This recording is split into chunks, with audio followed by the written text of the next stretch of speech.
truck drivers, the heroes of the world and the champions of our hearts. This one's just for you, boys and girls. Keep on trucking. Once again, it's time to sit back and relax with your favorite drink and listen. This experience happened to me in October 2018, and I've decided after much deliberation to tell it here. So I work as a delivery driver for a company that deals in your big household utensils. You know, fridges, cookers, things like that. Well, I don't want to give any details on the company or the employer, but I'll just say I'm based in the Missouri area. Now, before I begin, just a little backstory on me.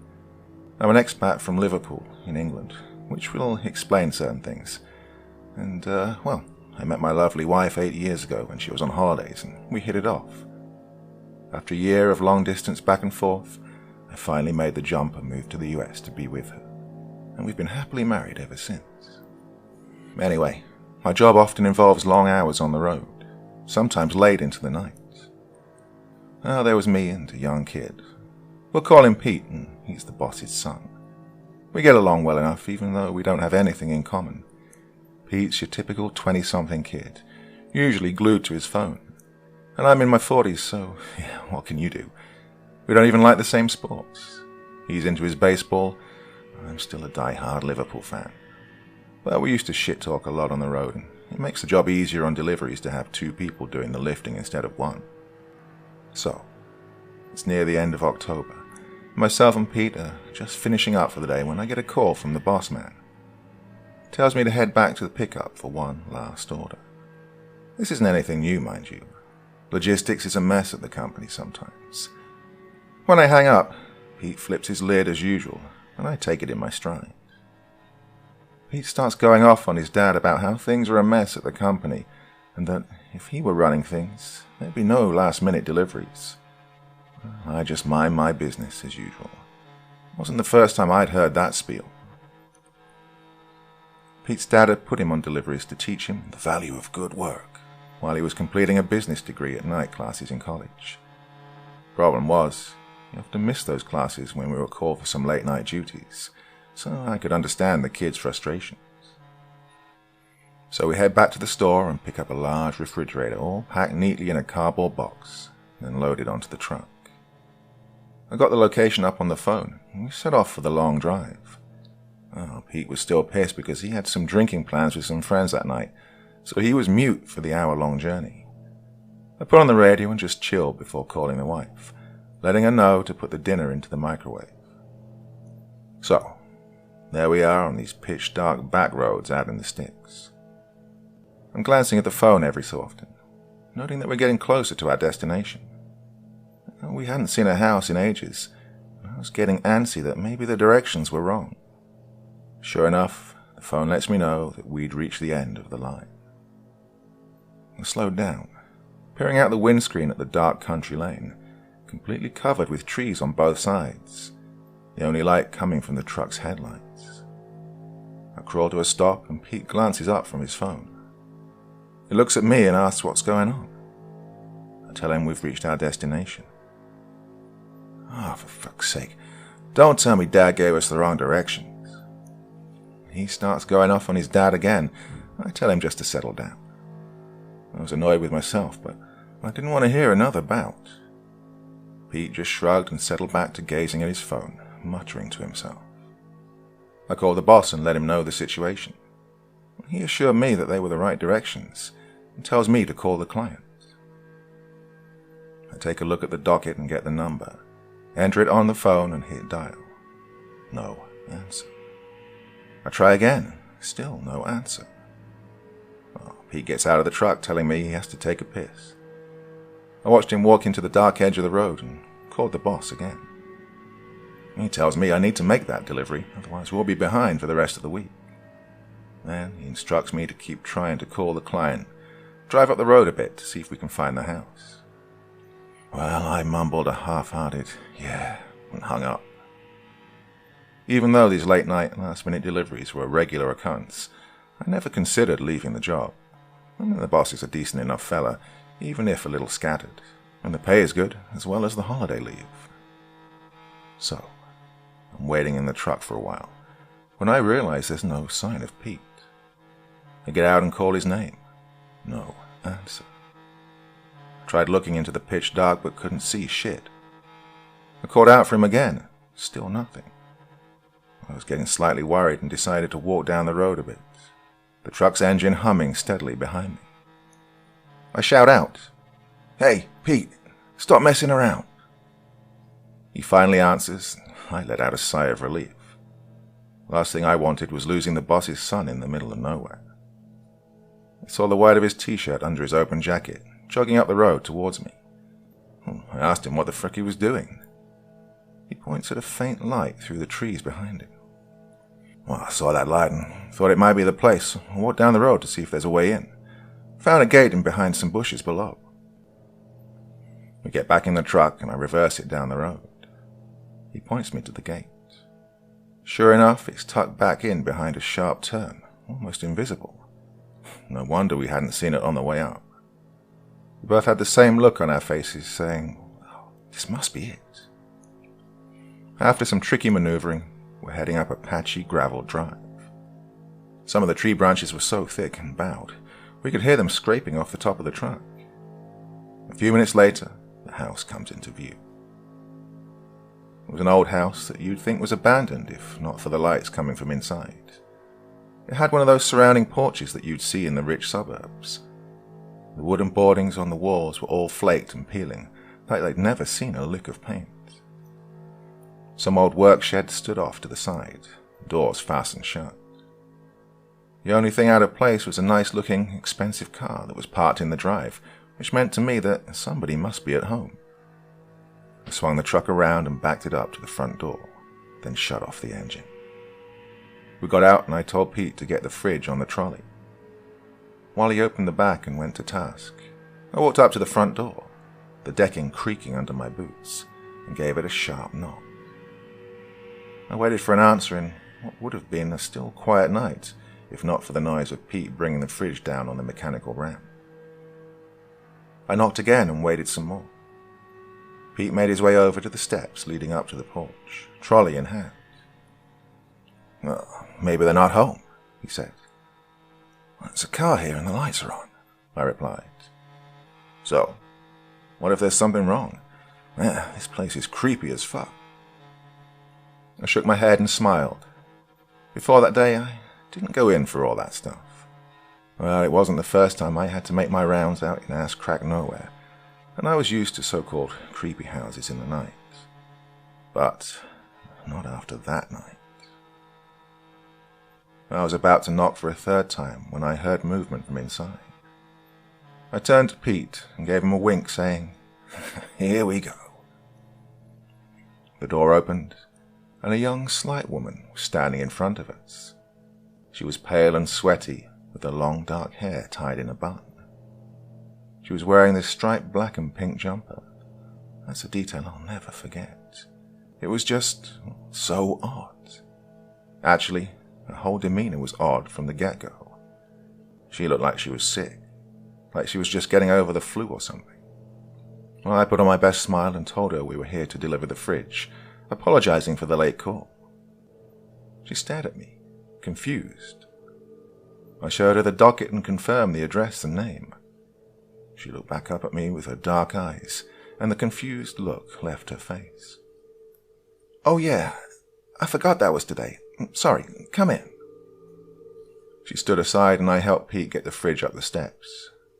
Inside, the house was well kept, but a little old-fashioned with a faint, musty smell. A few pictures hung on the walls of a little girl and an older woman, which I guess must have been her mother.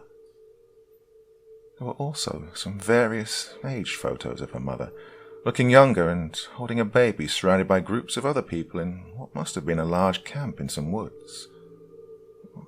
Don't know why that detail comes to mind, but there you go. Certainly adds to the weird shit that went down in that house when I think about it.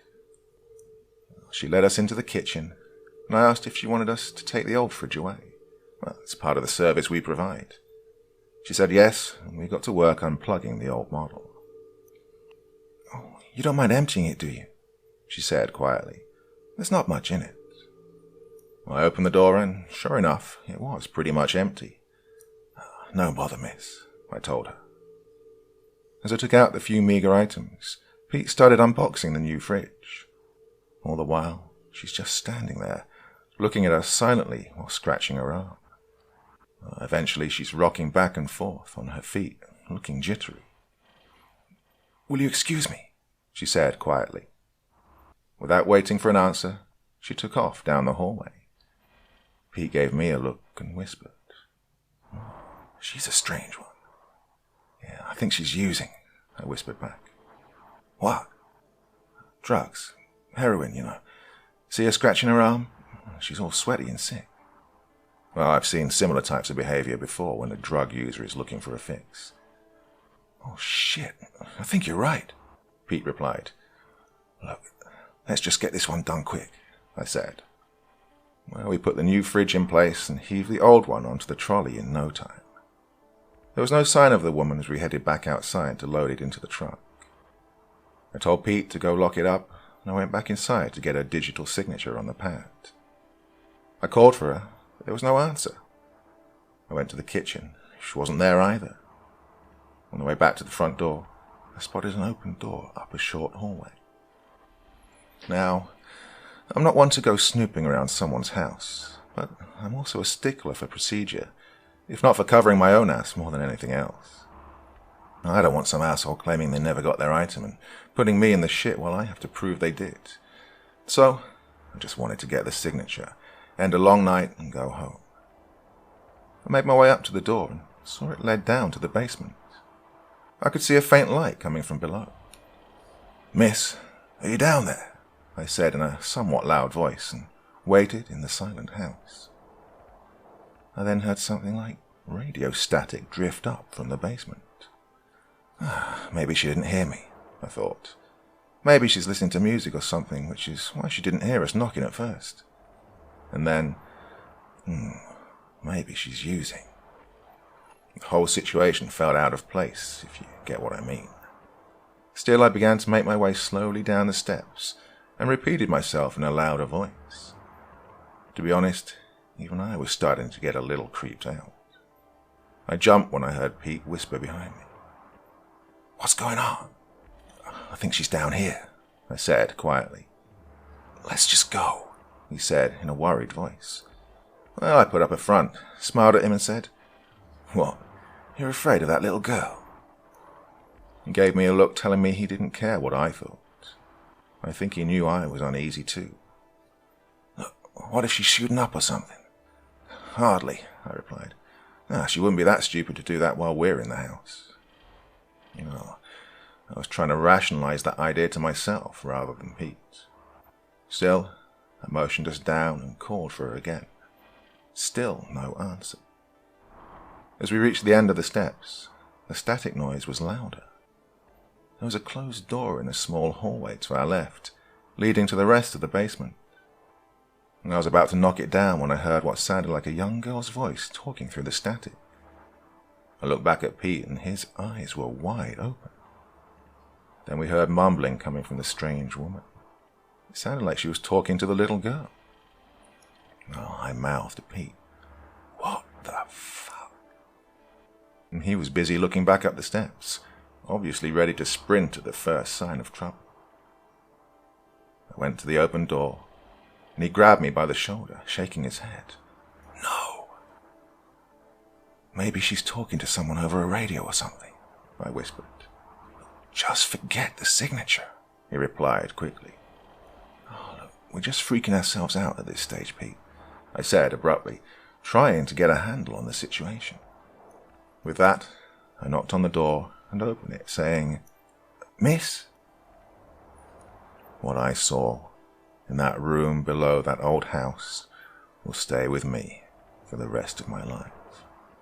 It was the freakiest shit I've ever seen, and believe me, growing up on the mean streets of Liverpool, I've seen some shit. Homeless people beating the crap out of each other over a newspaper, a guy stabbed in the neck on a night out, but this one topped them all. The woman was sitting on this large steel plate with her back to us, which was attached to some kind of weird machine. There was what looked like a speaker system suspended in the middle of it, with an antenna on top. Coming out of the plated sides were all these flexible tubes with needles on the end of them, lying on the floor like still tentacles. All except one, which was inserted into her arm. She was in this deep, trance-like conversation with the little girl's voice coming out of the speaker. Can't remember what they were saying because I was in shock. Pete stood still beside me, mouth open. In that moment, my mind was all over the place because I couldn't even understand what I was seeing. But the bit that still gets me, that still makes my skin crawl to this day, is what happened next. Suddenly, the little girl's voice goes quiet through the static, and the woman does too. I could hear my heart beat violently in my ears. After a moment, the girl in the speaker says, "Those two were watching us." Like, how the hell did she know we were there? Were there cameras or something? Not that I can remember, and, well, I can still see that place vividly when I close my eyes. There was this screen thing on the machine, but it was off. I can still hear that exact phrase when I think on it. That sweet little girl voice speaking in a monotone way. Those two were watching us. The woman turned to look at us, her face covered in sweat, her skin a sickly pale. We stood still like a deer in headlights. Pete was shaking visibly, poor lad. And then she looked pissed. She stood up and said in a firm, angry tone, "What the fuck are you doing?" We had no answer. Pete began to back out the door, and then she shouted, "What the fuck are you doing?" With that, she tore the needle tube thing off her arm, and the static cut out. There was blood running down her arm, mixed with this strange, yellowish fluid. Pete bolted up the stairs, and the woman started walking towards me. "This is private," she shouted, pointing a bloody finger at me. Well, I got my senses back quick at that, and rushed up the stairs. Signature be damned. Now, I'm a big guy physically, but I was freaked out, and I'm not ashamed to admit it.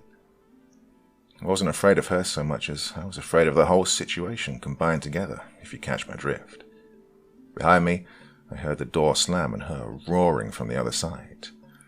"Get the fuck out of my house!" I was happy to oblige, and quickly swung the front door shut on my way to the truck. I jumped inside where Pete was waiting for me, fear in his eyes. I shakily got the keys out of my jacket pocket and started the engine. "Let's get the hell out of here," I said. Pete didn't reply, and I drove us down that narrow gravel drive as fast as I could, the tree branches bouncing noisily off the roof. I clipped the pier of the gate on the way out onto the road, but I didn't care. The boss could just dock it off my pay. We didn't say anything for quite a while on the way back. Eventually Pete said, "What was that?" "I don't know, but I don't even want to think about it," I replied in a shaky voice. "Neither do I," Pete said. Well, we must have formed a silent agreement because we never mentioned it again on the rest of the drive back to the store, or even after that. I never even told my wife. I mean, who would have believed us anyway? It all sounds so crazy. At home base, we let on to the boss that it was just another normal delivery. I told him that I dented the bumper on the gate because it was such a tight turn, which was partly true. He told me not to worry about it, and thanked us for doing the job. As I said, he's a decent enough fella. Pete did a few more jobs with me after that, but eventually quit, much to his dad's disappointment. Well, I don't blame him. If I was a young lad, I would have too. But I need this job. Last I heard, he left town to go to college full-time. Well, hope it works out for him. I got paired up with an old hippie guy in his 60s. We've got more in common, so, well, there's that. And I still do the odd late-night delivery, but not as much. I had a stern talk with the boss about cutting back on those shifts and wanted to spend more time with my wife. Now, I I do have questions, of course. Like, what the hell was that machine thing? What was that woman with her black and pink striped jumper doing with it? What was that little girl's voice? But, well, what I said to Pete that night still holds true. I don't want to think about it. At least, not too much. Still, though, when I do make that odd late-night run, that experience always plays at the back of my mind. Writing this down and getting my story out there is kind of like closure for me. I just want to put the whole experience behind me.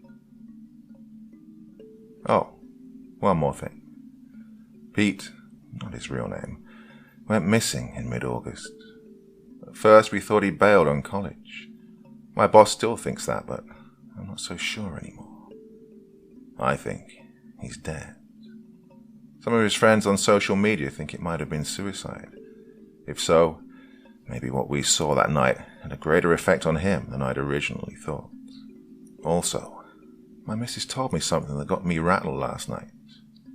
I don't know how we got to it, but she brought up an incident with a woman who called to the house around that time who was looking for me. Said it had to do with insurance or something. I pressed my wife for a description of some sort, and besides telling me she was wearing a smart suit, the woman was very sickly looking with dark hair and strange eyes.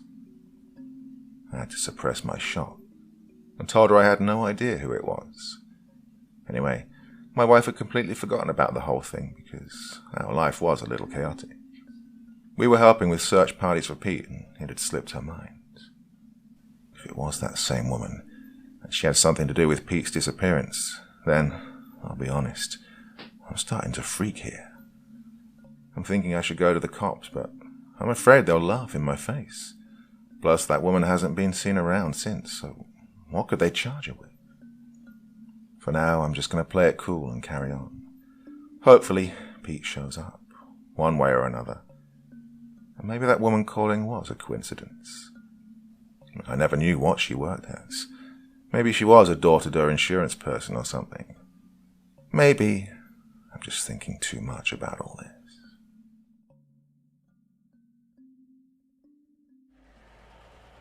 When I was in college, I got a great job delivering furniture for this well-established mom-and-pop operation. This was the late 90s, so there was no background check, no drug test or anything like that. My dorm mate, Daniel, had gotten a job there with me the same day, so it was pretty rad. I'm not a very private person, but I think everyone has some inherent amount of nosiness about them. Delivering furniture to people includes the bizarre social contract wherein complete strangers ask other complete strangers to come into their home.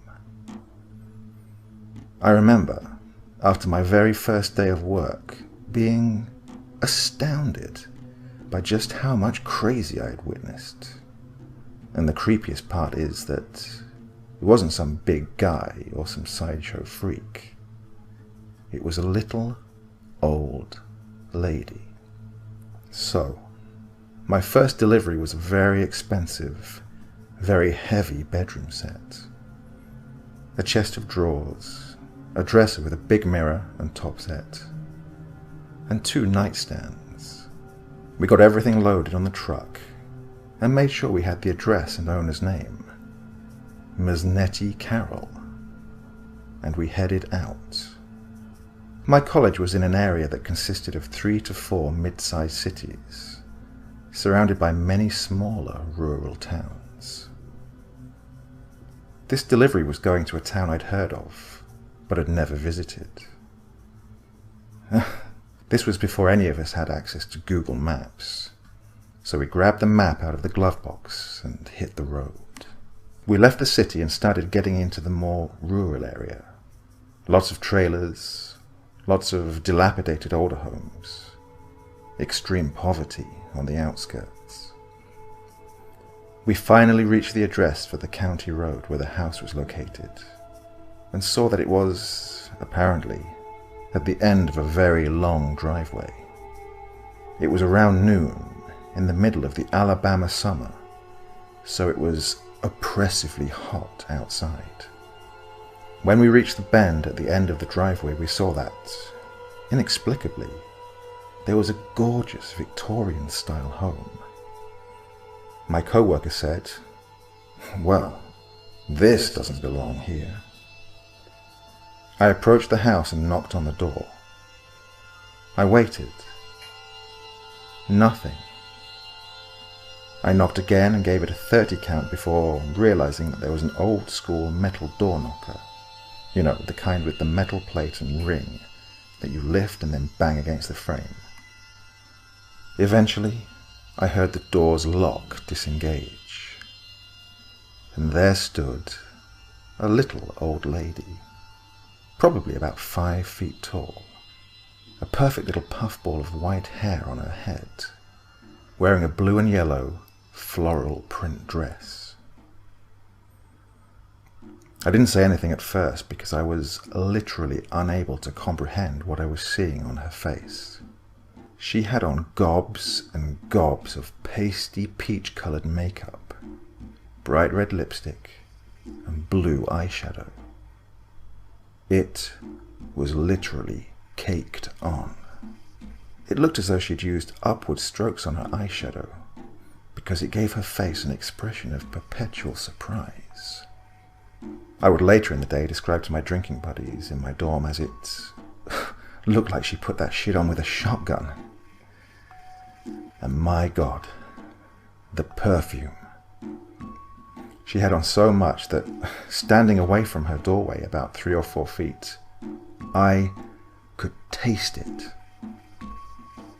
In smaller doses, it might have smelled like green apples, but the volume that she'd chosen to wear gave it a poisonous smell, not unlike insecticide. Eventually, I was able to say something along the lines of, I'm here to deliver your bedroom set. I found I was able to carry on if I pretended to have something very important to look at on my delivery sheet, instead of looking at the lady. Now, I'm a big guy, 6'1" and around 235 pounds. I played football in school, grew up rough, and so on. But this little old woman terrified the living shit out of me. And shit was about to get much, much weirder. She welcomed us.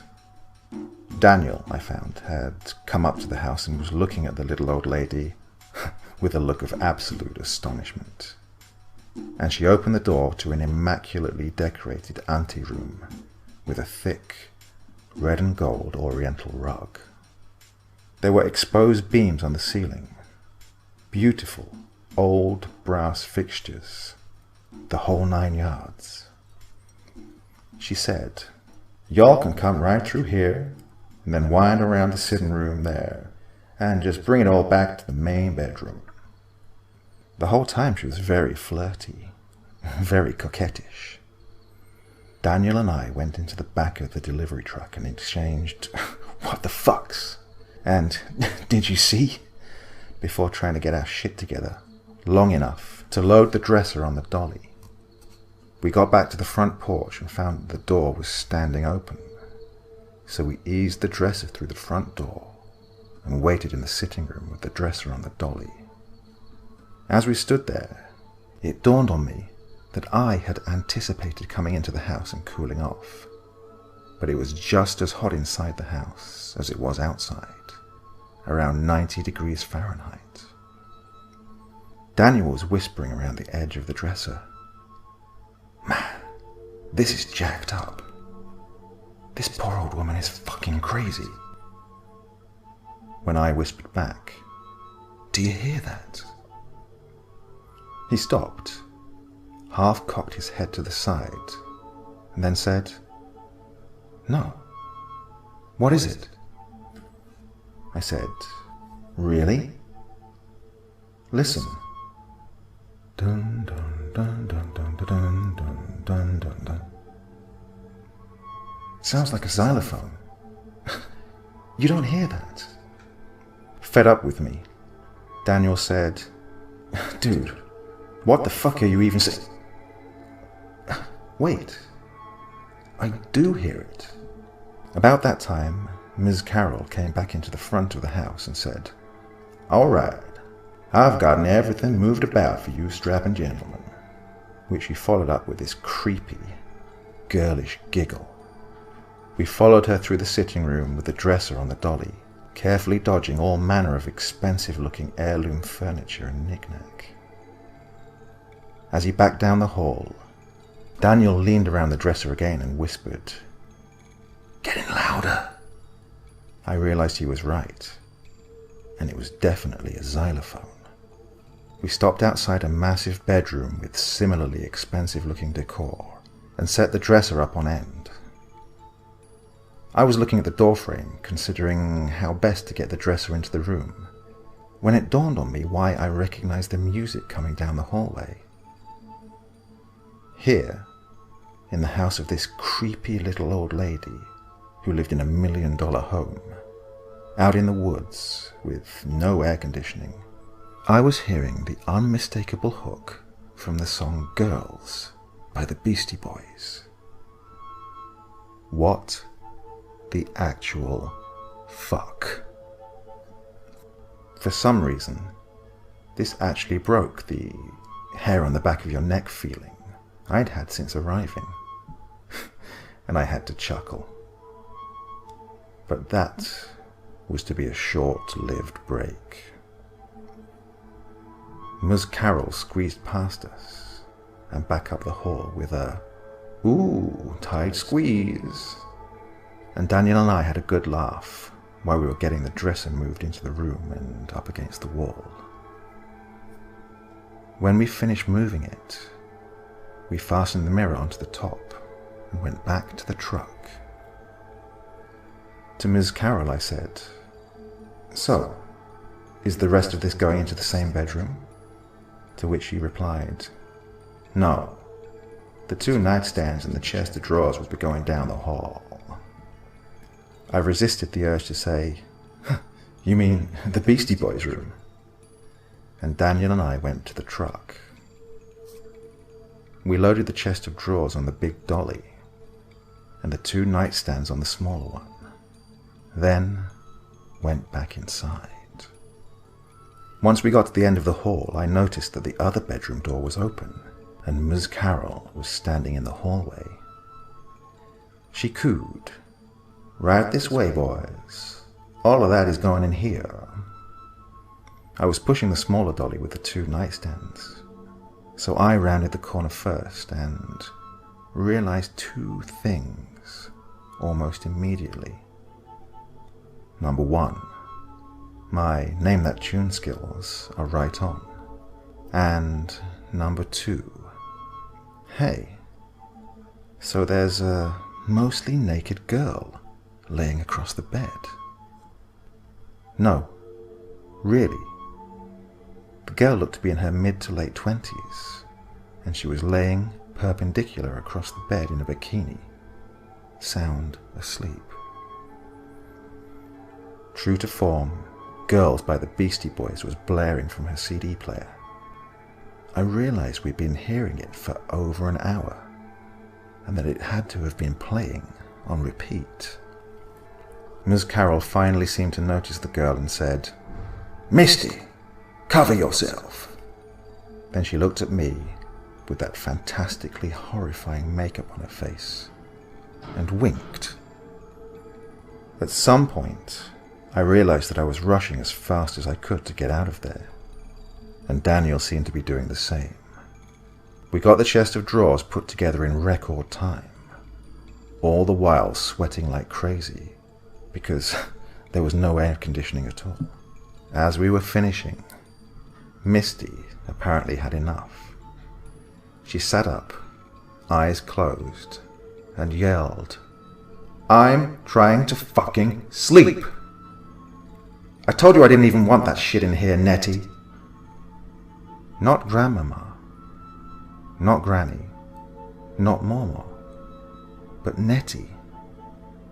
Misty, still with her eyes closed, rolled over and went soundly to sleep. This sent Nettie into a rage. she starts yelling in this shrill, high-pitched scream. "You can get out of my house, you filthy cocksucker!" And on and on and on. Horrible, horrible name-calling, accusations, and the like. Just a complete 180 from the sweet little old southern lady with the scary makeup into this foul-mouthed, shrieking monster. At some point, I'd backed up all the way against the far wall of the room, and I found myself with nowhere left to go. Just when I thought things were about to go to psycho overdrive, Daniel calmly and politely chimes in.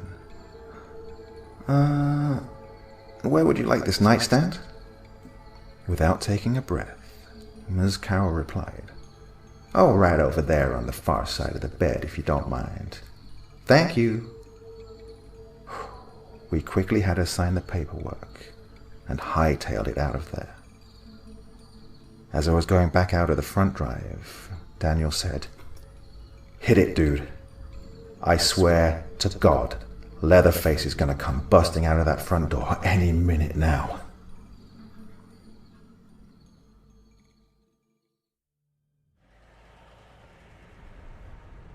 I want to begin by saying that I've been an over-the-road trucker for the past 2 years now. Ever since I was 21, and I honestly love what I do, even if it's for ungrateful people. But during the past 2 years, I've seen some unnatural things on the road. Things that have no real explanation.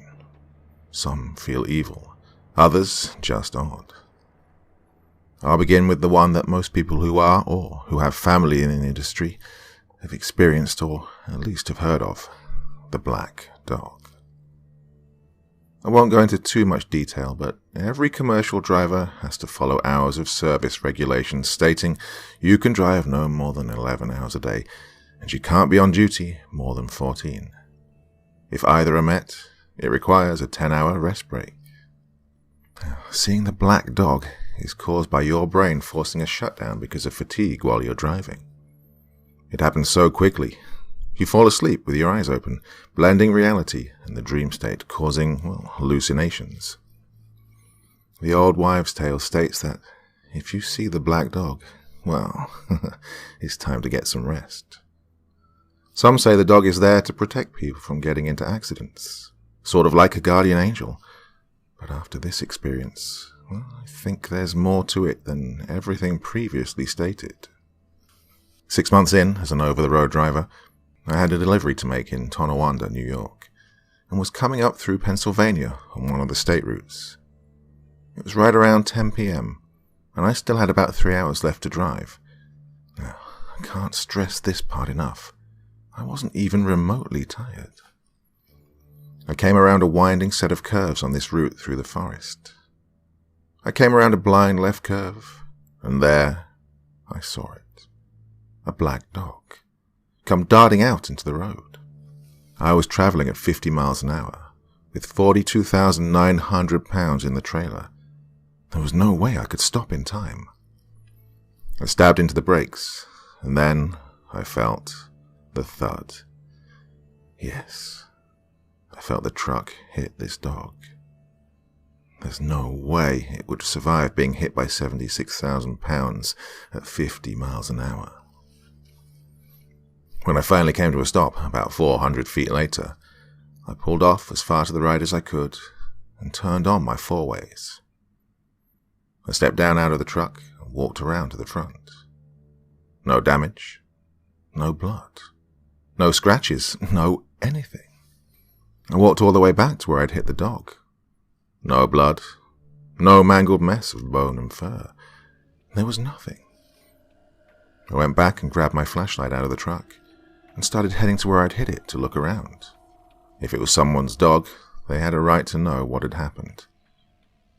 I searched for this dog for 30 minutes and found nothing. I was completely confused, but I gave up the search and turned to walk back to my truck. As I turned, I got chills down my spine. The hairs on the back of my neck stood up, and I broke out in a cold sweat. The dog was sitting just below my driver's side mirror, staring at me. I could only see it because of the amber marker light on the side of my truck. I decided to shine my flashlight on the dog, but as soon as the beam of light hit it, it just vanished. Gone. My gut told me it was time to get out of Dodge. I ran back to my truck, climbed inside, locked the doors, released my brakes, and booked it down the road. For the next 5 miles, I swear, I kept seeing this black dog on the side of the road, just staring back up at me. Something didn't feel right about it at all. It was always staring at me, always expressionless. It didn't do anything but sit there. But it would disappear, and then I'd see it again. A fear I've never felt before started creeping up on me. I was legitimately scared at that point. I didn't know what to do. There was nowhere with enough space for a 73-foot combination vehicle to turn around.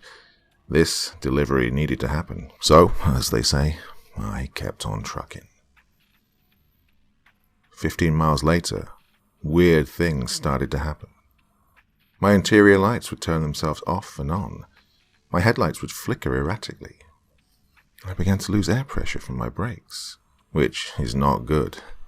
If your air pressure drops below 20 to 40 psi, there's not enough air pressure to keep the springs held back from applying both the truck and trailer brakes full force.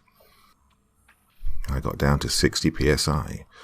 The low air warning light came on, and I pulled over to the side of the road, applied my brakes and 4-ways, and got out to check what was making me lose air pressure. All of my airlines were severed. It looked as if they were bitten clean in half. The airlines on big trucks are designed to withstand 150 psi of outward pressure, and something just bit them in half like it was nothing. I'd notified dispatch of the breakdown, put out my reflective triangles, and waited. An hour had passed, and I didn't see a damn thing. Another 18-wheeler was coming up in my rears, so I switched on my CB into channel 19, which is the common channel, and radioed to keep to the left, as there was a very small shoulder, and I was about halfway into the lane of travel. He radioed back. 10-4. Thanks for the heads up, driver. Everything all right? So, I radioed back. Yeah, airlines are busted. Waiting on the wrecker to get here. He didn't respond after that. He came past me without slowing down, easily doing 60 in a 45 zone. I watched him follow the curve to the left. Then, brake lights. I heard the screeching of tires and watched as he swerved off the road and into a pine tree. I climbed out of my truck and ran over to him. The truck was smashed in, and a branch was pierced through the windshield. I quickly opened up the driver door, and there I saw it. The branch had impaled him through the shoulder, just above the armpit. Blood was leaking out of the area, but the branch was acting like a plug almost, preventing excessive blood loss. The driver was unconscious. I immediately called 911, gave them the state route and mile marker of the accident, the nature of his wounds. They notified EMS and the state police right away. 20 minutes later, they arrived. They had to use a saw to cut the branch both in front and behind the driver. They had to carry him down from the truck to the gurney. He finally came to. He started crying, not out of pain, but remorse. The only thing he kept saying was, "Did I hit her? Did I hit that poor girl?" I was taken aback by shock. The last house I'd passed was 3 miles away, and there were no houses in sight of this stretch of the road. The ambulance rushed him off to the hospital. The police notified the towing company to come and get its truck, and called his company to inform them. I gave the state police my witness statement, and shortly after, the wrecker for my truck arrived, along with a relay driver to finish my delivery. The towman took a look at my airlines. All he said was, "You saw it, didn't you? The dog. You saw it." "Shaken," I replied. "Yes." All I got back was, "It saved your life, kid. Remember that." We got the truck hooked up, and I was on my way, having it towed to a dealership about 30 miles away. That was the last time I ever saw the black dog. Well, so far at least. I don't know what it is, what it wants, why it chooses who it does. All I know is that it saved my life. So, if in your travels you ever see the black dog, pull over. Immediately. I have plenty more stories to tell, but I don't know if people want to hear them. Let me know and I'll try to get more written down. Oh, and after doing some research, the nearest houses to where this took place, well, there aren't any family homes. No children whatsoever.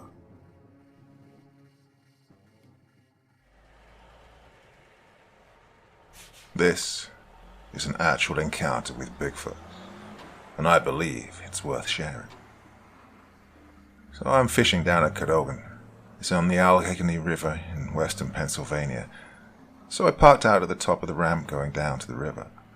Not a boat ramp, just one for backing four-wheel drives down to the water. I go up and it's getting to be just about twilight, when I can hear something coming down the hillside across from us. Well, it's steep, but not too steep. Anyway, I hear it barreling down the hillside, but the brush is thick and really high, better part of 12 feet. Now I'm waiting for a black bear to hop onto the road, but it doesn't. It just stops in the middle of the last brush right beside the road. Well, still thinking it was a bear, I go ushering my friend and his 4-year-old daughter back down to the river. There's a bunch of rocks there from baseball to basketball size, so they can defend themselves. I'm still up at my car because I'm less than 5 feet from my door, and this brush is a good 30 feet away, so I know I can make it to my car and distract it with my horn and engine. And yet, it never leaves the brush, just shakes it violently. I stand there for about 5 minutes, and I can see it make its way up the hill. I didn't realize, but it was pushing the trees around it, about 20 feet tall. I'm sure I wasn't connecting anything because of my adrenaline. I hadn't even seen it. It was too dark by that point. So I walk back down to the river, and we're gathering up our stuff, and this is getting way too creepy. We start packing up, and I can hear a knocking coming from the hillside. I see a group of people downriver from us, but they aren't near any trees. They're actually on an outcrop and about 20 feet away from the tree line. And this knocking is above us and slightly upriver. Even they reacted to it, looking around and whatnot. I yelled to them about it possibly being a bear. They said they'd heard something coming down the hillside and seen my buddy running towards the water. They thanked us for the heads up. As soon as they thanked us, a rock came flying off the hillside in between us and them. We actually saw the rock hit the water. They jumped as I did. We weren't really expecting it. I turned around to see if my friend was up on the hill and was messing with us. And as I turned, I saw he was just a few feet behind me, holding his daughter, and both were as white as a ghost, and none of us were expecting that. I decided to reach down and grab a rock, and carried it with me just in case it got real. 3 more times we heard these rocks hitting the water, and I just had enough. Our site was all cleaned up, and I took that as a perfect time to retaliate. Well, not my best decision, but I knew where these stones were being thrown from, a damn brush up there, and so I chucked it. I knew there weren't any trees around. I figured if I threw it, it would probably just blow right through it. But it didn't. It made a sound like someone who's beating their chest, and it rolled back out towards me. I actually heard whatever I hit get the wind knocked out of it, and it hit the hillside. took off down the road towards the other group. Now they start screaming, and I mean a life being threatened, utter scream of terror. And they start throwing whatever they could grab at it. I'm just standing there bewildered and watching them scatter. A few went into the water, and the rest ran towards me. All of a sudden, someone yells, "Get in the truck!" Now they took off in their truck, and I mean, they left everything. Nobody grabbed a thing. They just took off. I'll never forget their screams. Well, I ran back up the hill and hopped into my car. My buddy ran up with his daughter right after they started shouting. He was crying. I've known this man for 20 years, and I can count on one hand how many times I'd seen him cry. Started up my car, and we hightailed it out of there. Well, never saw exactly what it was, but when I put everything together later that night. It's been 5 years since it happened, and he absolutely refuses to go back down there. Damn shame too, because it's an amazing catfish spot. I was traveling through a very rural part of Iowa, later at night, probably around 10 p.m. I was doing my best to avoid interstates and US routes because the trailer I was pulling did not have sliding tandems, and as a result my trailer axle was overweight. I didn't want to be hit with a $1,000 fine and an axle overweight on my CSA score as a result of having to pull into a weigh station. For those of you who don't know a lot about Iowa, it's a very flat state for the most part, and it's also home to the world's largest truck stop, the Iowa 80. I'd stopped there previously to pick up a few things and visit the Truckers Museum next to it. It's a place I'd recommend anyone to visit, trucker or not. I'd left there and began my travels again, avoiding roads that were weight restricted or had low clearance locations. Most trailers stand 13 foot 6 inches, and any time clearance is close to that on a bridge, it's a full pucker, mainly because in some places the roads get repaved and they don't update clearance height notifications. I was about 30 miles away from any municipality in all directions when my CB radio started playing various pitches of static. Usually this means someone is talking on the CB, but they're out of range. I pulled my mic off the hanger and tried to communicate. I got no response, yet I still kept hearing the various pitches of static. I continued driving and came upon an underpass to a road that had no clearance height notifications. I immediately pulled off to the side of the road, not wanting the top of my trailer to look like the lid of an open can of sardines. I checked my road atlas for the road I was on. No clearance restrictions, and this was a brand new atlas. The bridge in front of me looked very old. Not seeing anything to suggest I didn't have the clearance, I slowly crept forward under the bridge. I was relieved to fully clear the bridge and continue driving. But that relief was short-lived. I looked into my mirrors after passing under the bridge, and a chill crept up my spine. There was no bridge there. That's when things started getting really weird.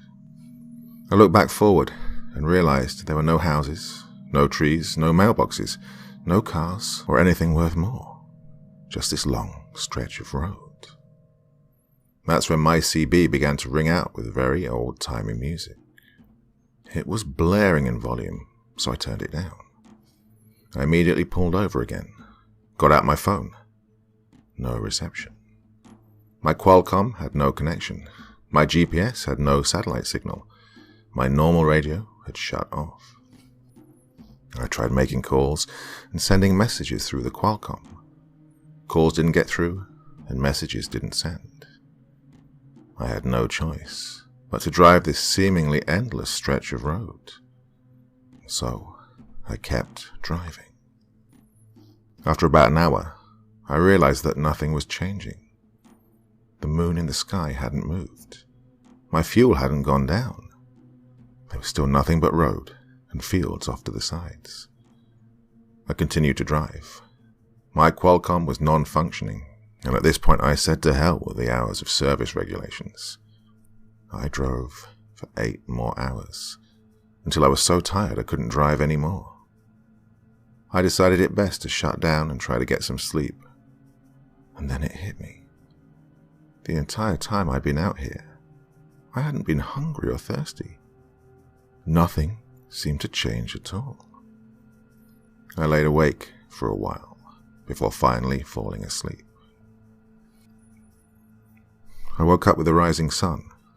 I sat up and realized that things weren't right. I woke up in a bed, inside a room, undoubtedly inside a house. Someone walked inside the room and said, "Good morning, sweetie. Breakfast is ready downstairs." I felt this undying urge to call her Mom, so I did. I told her I'd be down in a minute. She was wearing a dress similar to that you'd see in the 1920s. I realized everything here was wrong, but I was being assimilated into this kid's life. I couldn't do anything about it. Panic questions would pop up in my head, but I could never voice them. It was as if I was in the back seat and someone else was driving. I remembered crying in my head, but the tears never fell from my eyes. I lived for 70 years in that existence. In time, I'd come to know my name was Edward. I'd graduate high school, fell in love, got married, had kids, had a stable job, became a grandfather, and I died. I lived every single day of that existence, always knowing it wasn't right, but not being able to do anything about it, for almost 26,000 days. Oh, I'd missed my family so much. In my head, I'd cried every single day, knowing I would never see my family again. The despair I felt growing every day was unimaginable. Eventually, I just stopped caring and tried to enjoy as much of this life as I could. When my eyes closed that final time, I was awoken by a loud tapping sound. I was back in my truck, and a wave of hunger and thirst so intense hit me that it buckled me to my knees. I went to my window, and there was a state trooper requesting for me to get moving. So I started driving again, and pulled over at the nearest area I could. I ate and drank like I hadn't eaten anything in years. I looked down at my phone. I had 17 missed calls, 10 from dispatch, 5 from my mother, and 2 from some random number. 4 days had passed. I was asleep on the side of this road for 4 days, after living another life for 70 years. I refuse to go to Aya anymore, and dispatch doesn't send me there, although I've never told them what happened. I never tried to do any research on what happened, did not want to know about it. I'm now still wary of any bridge or underpass, regardless of whether it's in a populated area or not. The worst part is, to this day, I sometimes still have trouble remembering that my name isn't Edward.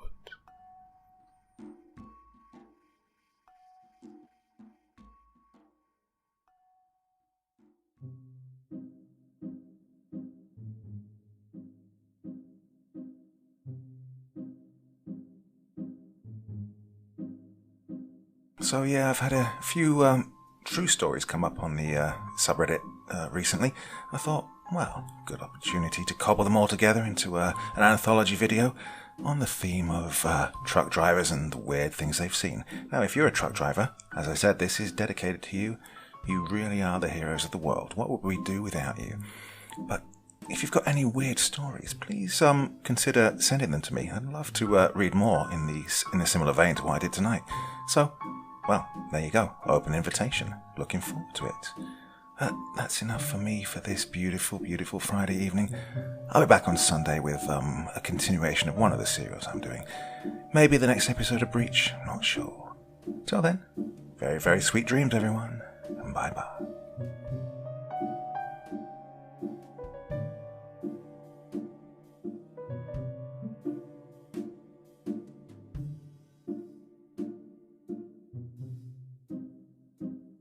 Thank you so much for choosing to spend your time listening to me. Now, if you enjoyed the Dr. Creepin experience, then come find me on Facebook. Come chat with me on Twitter. Listen to the background music and download it if you like on SoundCloud. Drop by the store, pick up a t-shirt. And, importantly, if you've got a story you'd like me to read, send it to Dr. Creepin's Vault, the subreddit I set up so that I could read your stories. Now, looking forward to seeing you all again real soon. So, come check me out, okay?